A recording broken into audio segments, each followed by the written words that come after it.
السلام علیکم۔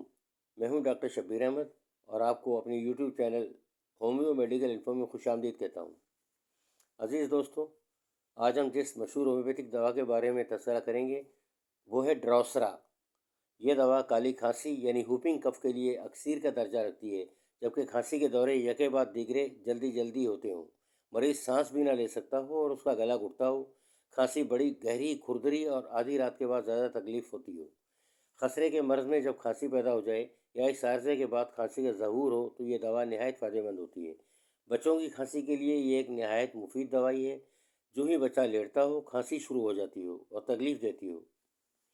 وہ حضرات جو گلے سے زیادہ کام لیتے ہیں، مثلا وائزین یا لیکچرار حضرات، ان کے حلق میں کھردرا پن اور خشکی کا احساس بڑھ جائے، آواز گہری بھدی اور بیسری ہو جائے اور بولنے کے لیے نہایت محنت درکار ہو، یہ دوا نہایت فائدہ مند ہے۔ ڈروسرا کالی کھانسی کے دوران کوئی بھی عارضہ پیدا ہو گیا ہو تو یہ دوا نافع ہوا کرتی ہے۔ اس کے دیگر خاص علامات میں تپیدق کے مریض میں رات کے وقت کھانسی کا ہو جانا، بلغم خون آمیز پیپدار ہوتی ہو، کھانسی گرمی سے، پینے سے، ہنسنے سے، رونے اور لیٹنے سے اور آدھی رات کے وقت زیادہ ہو جاتی ہو۔ دوران کھانسی مریض پانی اور بلغم کیا کر دیتا ہے اور اکثر ناک اور منہ سے خون جاری ہو جاتا ہے۔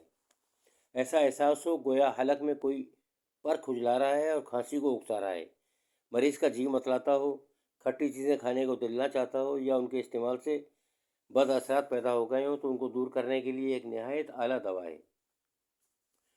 اس مرض کی علامات آدھی رات کے بعد اور بستر کی گرمی سے، پینے سے، کھانے سے، ہنسنے، رونے سے، لیٹنے سے بڑھ جاتی ہیں اور جھکنے سے، چھونے سے، ہاتھوں کو سر سے سہارا دینے سے کمی واقع ہوتی ہے۔ یہ دوا 1x، 3، 12x اور 30 پوٹنسی میں استعمال کی جاتی ہے۔